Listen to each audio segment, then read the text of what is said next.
conquer and we're going to take some. Is that understood? Yes, sir. That's what we're going to do, sweetheart. We are going to go and get some. All right, people, on the ready line. Are you me? Yeah! Are you me? Yeah! What are you? Read EP Magazine's February issue to learn tips for medical and dental visits with an individual with special needs. Also check out the military section.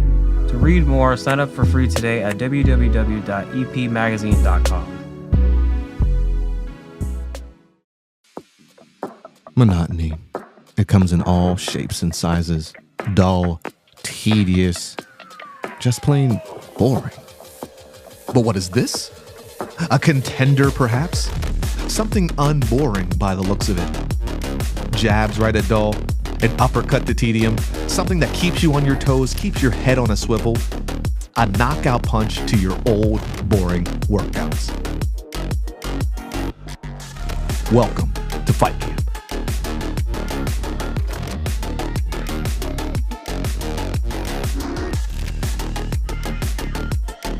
Oscar Mike Radio is a proud podcast partner of Reach Across America Radio, heard every Thursday at 11 a.m. and Sunday at 8 a.m. Eastern. They're also big supporters of the nonprofit I Got Your Six, Two Lives at Once. And with every wreath you sponsor through Oscar Mike Radio, $5 goes back to this great organization dedicated to making a difference in the lives of veterans, law enforcement, firefighters, and first responders battling PTSD. Two Lives at Once pairs these brave men and women together with dogs rescued from kill shelters. In this way, two lives are saved at the same time by saving each other. Donate now. Go to reachacrossamerica.org/Oscar Mike Radio to help. That's reachacrossamerica.org/Oscar Mike Radio.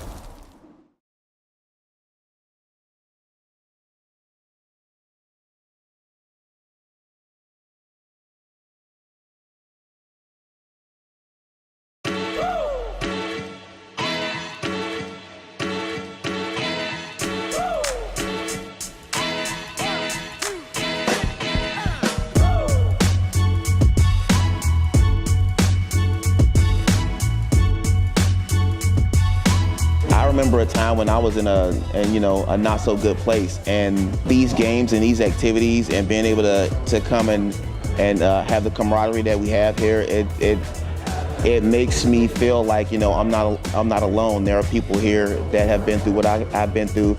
It makes me feel like I don't know, I'm part of something great.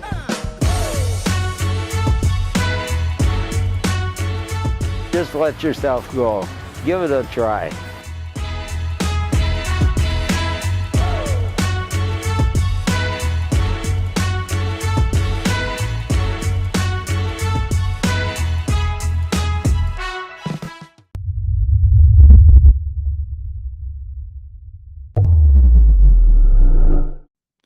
Hello and welcome again to Oscar Mike Radio. My name is Travis, Marine Corps veteran and your host. Oscar Mike Radio is co-produced with Sinister One Productions. What's your podcast doing? And so I'll answer that question. This is, of course, the fourth part of this special collaboration with the Commonwealth of Massachusetts Executive Office of Veteran Services. I actually got that right. And I told you it was going to be special. And it really is, because I have on Deputy Secretary Andrea Gayle-Bennett from the Executive Office of Veteran Services. Deputy Secretary, I am honored, I'm pleased, I'm excited to have you as a guest here in Oscar Mike Radio to close out Black History Month. Thank you so much for joining me. Thank you so much for having me. It really is an honor to be able to talk to your listeners and just share whatever it is you'd like to hear from me. Well, everybody serves in the military and everybody gets out, but everybody's story is different. And I don't want to give away all the good stuff, but you have a really cool, interesting story, Deputy Secretary. Can you kind of tell us, I don't know how you can do this in like 3 or 5 minutes, your kind of military story, please, as much as you can, or a little Okay. bit. So I'll start from the beginning, and the beginning is that I don't even come from a family with a military history. My parents were immigrants to this country, and I didn't know anything about the military. The only thing I knew when I was in college, my roommate's boyfriend was a Marine, and he was a presidential guard for President Carter. But that was so long ago, and that was so far from my consciousness that I really never even gave the military any thought. And so at the time that I joined, I was actually just looking for a part-time job. I had recently been married. I graduated from PA school, and a year had passed. I had a baby. A year had passed, and I hadn't worked. And so I just said, "Oh my goodness, I need a part-time job just so I can keep my PA skills up." And lo and behold, a postcard came in the mail back when recruiters sent postcards, and it simply said, "Looking for a part-time job." And I said, "Well, as a matter of fact, I am." And when I went to see the recruiter, it really is it's a crazy story. Um, I asked, "Well, do I have to go to boot camp?" And he said, "Do you want to go to boot camp?" I said, "No, why would I want to do that?" And he said, "Well, we've got a waiver for that." And I said, "Well, exactly what does the National Guard do?" And he said, "Oh, we take care of the state. Anytime there's a blizzard or a hurricane, we call the National Guard." And I said, "Oh, I can do that. I'm a PA, so if there are any wounded, I can help do that." Well, fast forward many years, and I deployed to Iraq, served for 35 years, and I think you could say the service pretty much found me. Well, you have a 35-year career, lots of achievements and accomplishments, but give me like 1 or 2 things that you're most proud of in your military career, Deputy Secretary. Hmm. So, uh, you know, there are actually a lot of moments, but I'll start with one, and that Okay. is when I was promoted to the rank of colonel. That was not something that I even thought about that I would be able to achieve. Working as a PA in the civilian world, now remember, I'm National Guard, working in the civilian world, I knew one guy who was a reservist, and he was a lieutenant colonel. And I thought, wow, that's so great. That's so cool. And then the fact that I made it to colonel, full bird colonel, was incredible. It had a downside though, because that happened in 2012. And at the time, I was the first Black female colonel Oh, in wow. the history of the Massachusetts National Guard. And I didn't know it at the time uh, until people kept saying, "Congratulations, Ben, you've done it, you've done it, you've broken the barrier." And I'm thinking, what are they talking about? And then I found out there had not been anyone who'd made that rank that was a Black woman. It was sad to me that it took 2012 for that to happen when the National Guard is 250 years old. Why did it take so long? So it was a personal achievement. It did represent progress, and the possibility of what others can do. But at the same time, it saddened me a little bit that I was the first, because I hadn't set out to be the first in anything. I hadn't set out to do any of that. So that was really a proud moment. And I'll give you one more. All right. Because I'm medical, and I did get deployed to Iraq in 2009, which I thought, oh my gosh, what am I going to do? I'm going to war. How am I going to do this? I didn't even go to boot camp. that's, that's all I kept thinking. But I was able to serve with my fellow soldiers. I was in that combat area. And believe it or not, it really reinforced my commitment to service. I, just being with all of those people with the same mission, the same goal, taking care of each other, it really, like I said, reinforced my commitment to just leadership and just trying to do what's right for other people. And I'm really proud of the impact I was able to have, because while I was there, I was able to mentor to younger soldiers. I was in my 50s when I deployed. And so everybody else was the age of my children. But being able to mentor these young people and helping shape some of the policies that supported them was great. And I was successful at it. And so, yes, I was proud of that. So just to backtrack a little bit, you're medical, right? Yes. You give shots, Deputy Secretary? Yeah, I do. Okay. If I have to. Okay. I mean, Marine Corps, I hate shot day, and okay, all right. I'll just keep drinking my water and cleaning my socks. That's Okay. right. That's right. So before we move on, though, you made Colonel, but if I may, you also now are a Brigadier General in the National Guard, yes? Yes. Yes. So What an honor. It truly is an honor. I retired full bird colonel in 2018, but Massachusetts has a state militia. It's called the Massachusetts Organized Militia. And it is for those of us who can't really hang up our uniform and who are still willing to be ambassadors for the National Guard and serve in whatever way we can.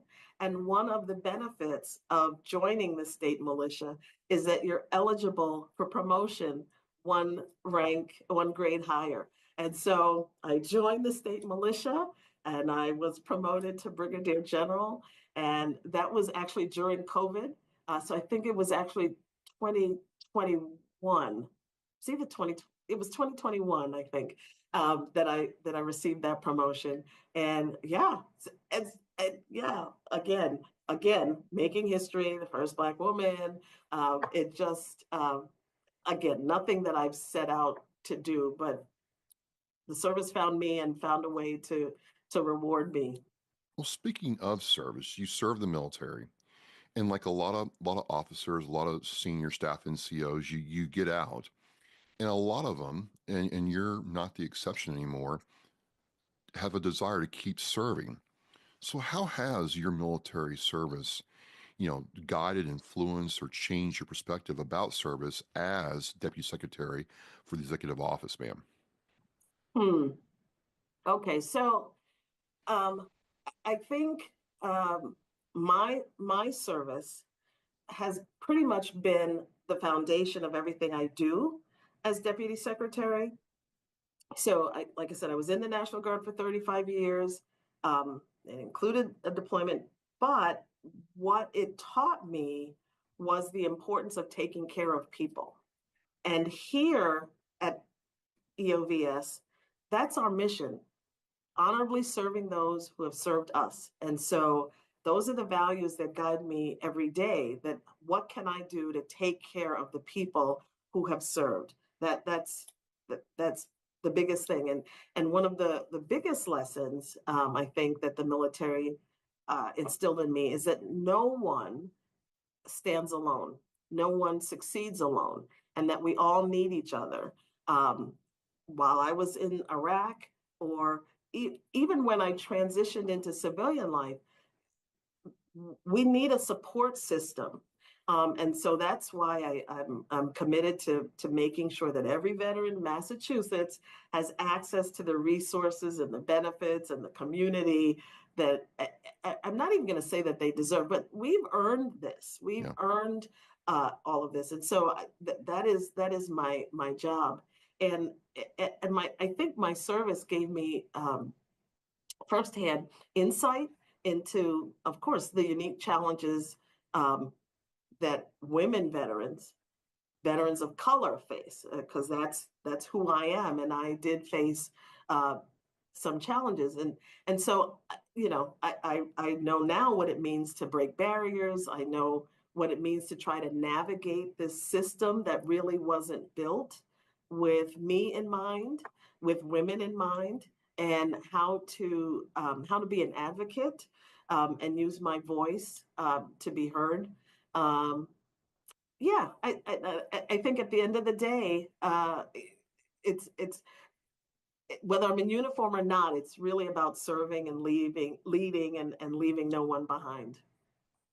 So speaking of service, my veteran service officer, and he'll probably get mad at me for doing this, but Adam Gunn in Abington, Chief Petty Officer, sent me this thing saying, "Hey, have you seen this EOVS Acts of Service campaign?" I'm like, I think it crossed my wire. Let's look at it. And it's this exciting initiative about, raising awareness about some of the amazing veterans here in Massachusetts. Tell me more, because it was like, this is a really great way to start the year. There's a lot of veterans doing a lot of amazing things. So what's this all about, Deputy? So basically, we launched in January, on January 20th, on MLK Day, the 2025 Acts of Service campaign. And it really is all about harnessing the power of service that is happening in the veteran community, for the veteran community, and by the veteran community. And it really is, we're trying to build connections between veterans and the public. We recognize that service doesn't stop when the uniform comes off. It just takes a different form. And everyone I have met, whether they served 2 years or whether they served 40 years, they continue to want to serve. And so we've launched this year-long initiative to highlight opportunities to serve and to highlight things that are being done all across the Commonwealth. We have a website where you can share your stories, and we plan at the end of the year during Veterans Week to highlight a lot of these stories and just let the public know what's going on and how they can help. And so, I encourage folks to go to the EOVS website and the social media pages, and you can stay updated on events that are happening and opportunities to serve. So yeah, it's just a way to again just thank veterans, thank people who served for the things that they're done, and the service can literally be anything. It could be volunteering, it could be donating, it could be sharing a message, it could be a book drive, it could be community service, it could be any way that you support a veteran is what we want to hear about. Well, I will have the link to that initiative in this Oscar Mike Radio show post, Deputy Secretary, so people can learn more.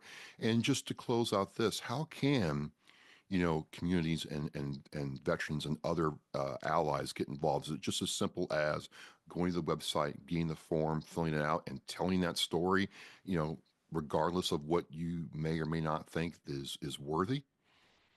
Right. It's basically share the service you've already done.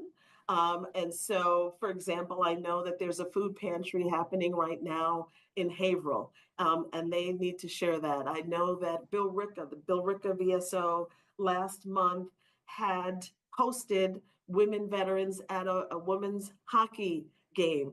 Post that. If there are food drives or volunteering at a shelter, just share the experience that you've already done. You go to the website, you put your name and your email address and share some pictures and a little bit about the service that you did. And that's helpful. Or you can join one of the opportunities to serve, because we do have some of those posted on the website as well. So that's always available. And when you do that, you strengthen bonds, you meet veterans, meet people that you haven't seen before, meet other people in the community, and you'll get to know them, and then really spread the word and bring other people along. And so encourage local businesses to hire veterans, or a community cleanup, or there are just so many ways that you can serve other people, and we just love to highlight it and showcase the things that are being done. That's really interesting as we move through this whole acts of service and continuation of service. I have had a person on my show talking about the 54th Massachusetts Memorial down there by the State House, and it left an impression upon me. General Colin Powell, God rest his soul, is one of my heroes. His quotes and books about leadership has really influenced me. As we work to close out Black History Month and this fourth special episode of Oscar Mike Radio, what message or perspective, Deputy Secretary, can you share with me, with us, about the legacy of Black service members in our military? Because, I don't want us to ever forget, ever, what, has been done for this country. Yeah, I agree completely. Black service members have played I would say a pivotal role in shaping the history of our military and our nation. When you think about the Buffalo Soldiers, and the Tuskegee Airmen, and countless other unsung heroes, they may not have fancy names or names that are easily recognizable, but they served with honor. And these were service members who consistently answered the call to duty, and always in the face of discrimination and systemic barriers. And so their contributions have not only helped us win wars, but they've paved the way for people like me to come along and serve.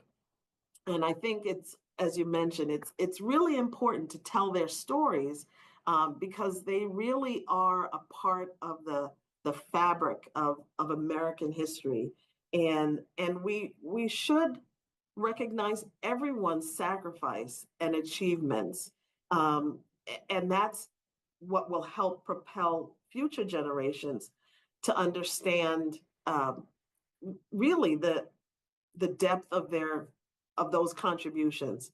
And because I say it all this time, I stand on the shoulders of people, and if they had not done what they did, I wouldn't be able to be where I am today. And so I think we always need to highlight these service members. Black History Month, it's really a time to reflect and honor. And I think what better way to close that out by continuing to tell the stories so that these stories live on. Well, just one thing, if I may, before we move on to Women's History Month, is one thing that has struck me in reading Colonel Martin's research and reading other research and other history about Black service members is, it all comes back to one person said, you know what, I'm going to make a stand. I'm going to serve at a different level. I want to serve, or I want a place at the table. It's one person who did that, then another person does it, so on and so forth. And I just think that's overlooked at times. And it really reminded me that we all have responsibility to, look at injustice and make a change where we can. And speaking of, other types of service members that you all serve, I know this, but a lot of people don't know that women are the fastest growing veteran segment in our country. And it's causing some, I wouldn't say problems, but definitely challenges, because so many systems have been geared toward, taking care of male service members. How do you tell those stories of women who served? How do you tell the stories of women of color who have served, and make sure they're not forgotten in everything that goes on in terms of military history and advocacy, Deputy Secretary? So here at EOVS, we have a Women Veterans Network, and that's their focus. And so as we transition from Black History Month to Women's History Month, it is important to continue lifting up these stories of service women, and that is what WVN does. They provide resources, they provide workshops, just because there are challenges that are unique to being a woman, and they step in to try to address those needs. And as you mentioned, it's been a very long time. Contributions of women have been overlooked and underrepresented. And, there was a time when women would join the military disguised as men.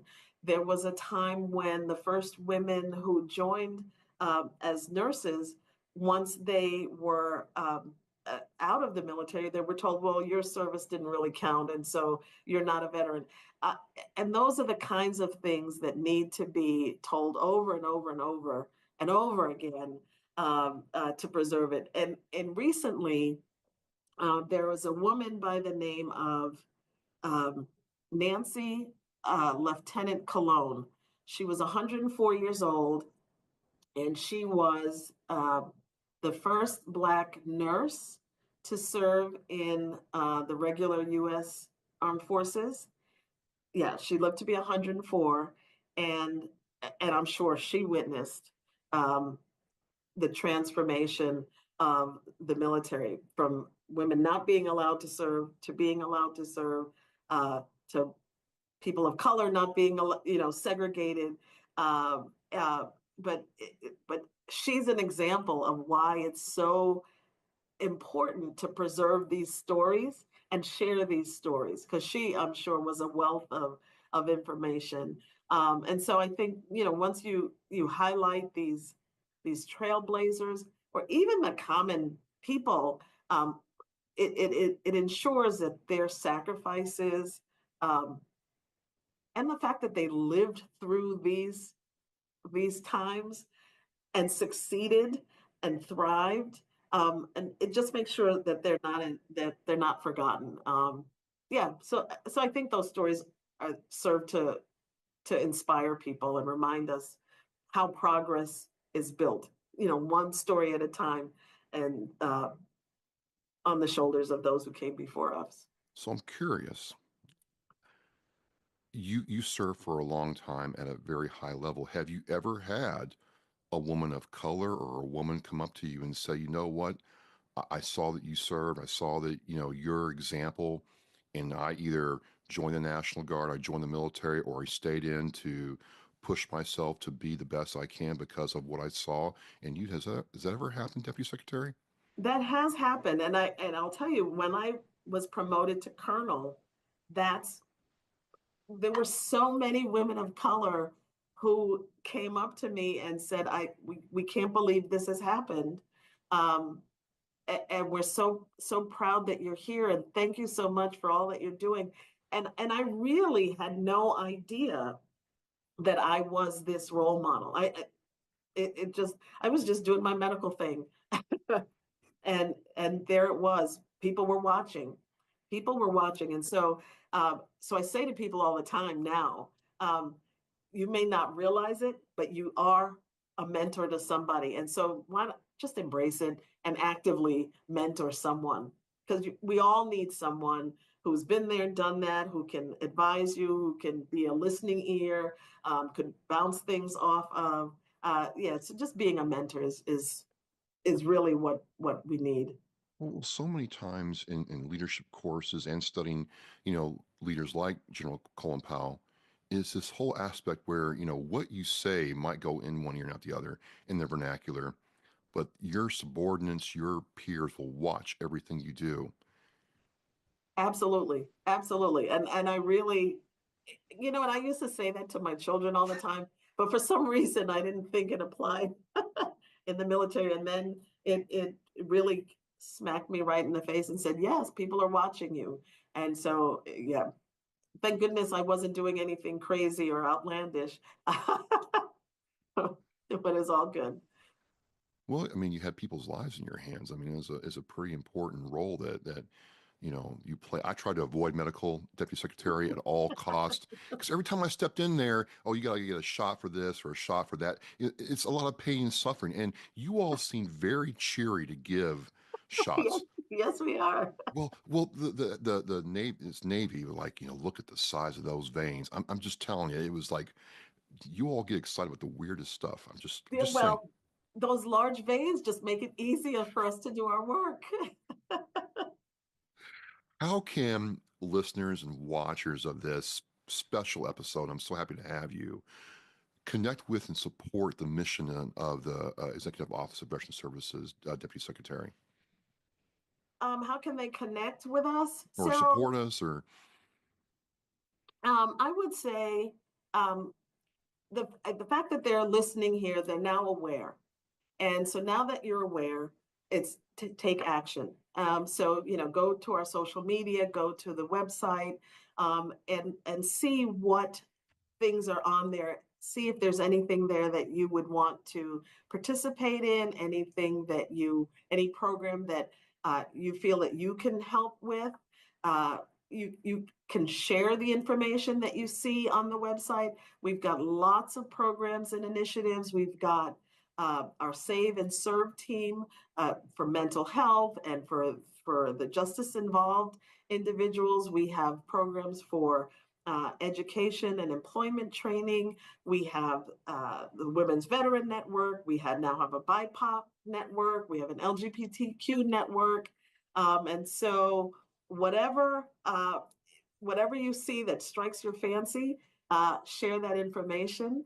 And this really helps veterans in your community, just passing on the information and passing on the resources. And I can tell you, I'm on a committee, the Advisory Committee for Women Veterans, and we did a survey last year asking women, what is it that you need? How can we help you? What is it that we can do for you? And they had lots of suggestions and lots of ideas. And one of the things that we realized is a lot of the things that they were requesting are things that already exist, but they just weren't aware of the resources. And so it's a matter of sharing the information when you're out there. Just share the information, just let everybody know and direct them back to our website.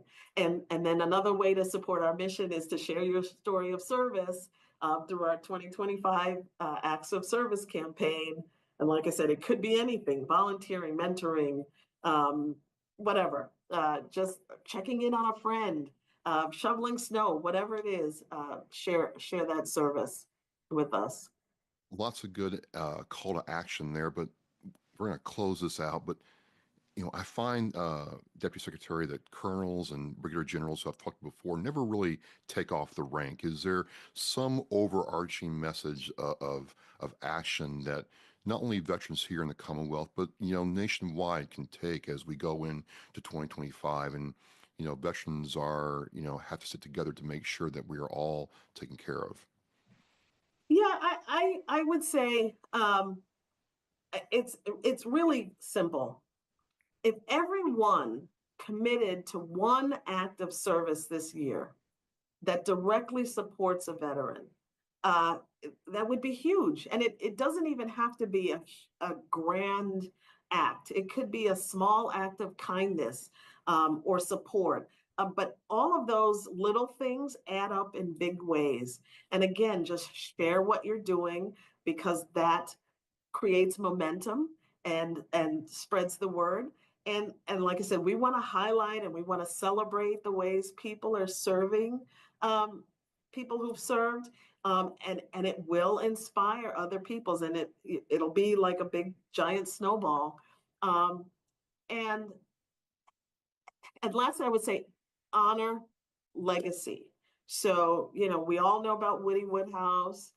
We all know about the 54th Regiment. We all know about lots the Buffalo Soldiers, lots of other high profile, but there are other people of color who have served, and their stories are just not as prominent. So do the research. We stand on those shoulders, and they fought and they sacrificed, and they paved the way for the things that I enjoy today. And so I have to do my part. And I was saying this yesterday, I was at another event. Our history is still being written. Yeah. And it's up to each of us to make sure that the contributions of Black service members are never overlooked, never erased, and always honored. So that's my challenge. Those are my challenges.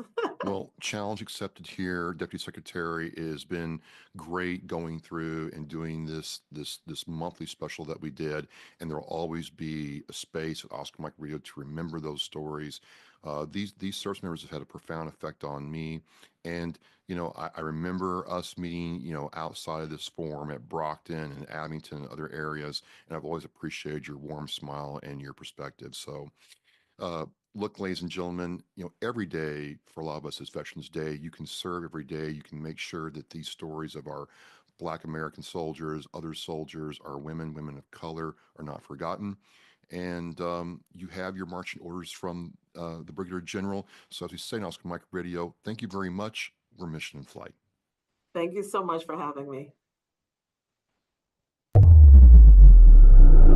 The biggest fear Gold Star families have that their child will be forgotten. We need to never forget freedom wasn't free. It's the fact that they give us the life we have now. We should remember them and give thanks to them. If I can be a part of something today that's going to make the surviving family of any of these veterans, these heroes, feel better tomorrow, then it's worth it. That one wreath symbolizes one family that was able to smile because of the generous donations. To sponsor a wreath and honor a veteran, visit wreathsacrossamerica.org. Thank you for listening and watching Oscar Mike Radio, where our active duty service members and veterans are in action and the mission is in flight. Oscar Mike Radio is an oversized load co-Sinister One production. If you are a veteran or know a veteran who needs help, please dial 988 and press 1 for the Veterans Crisis Line.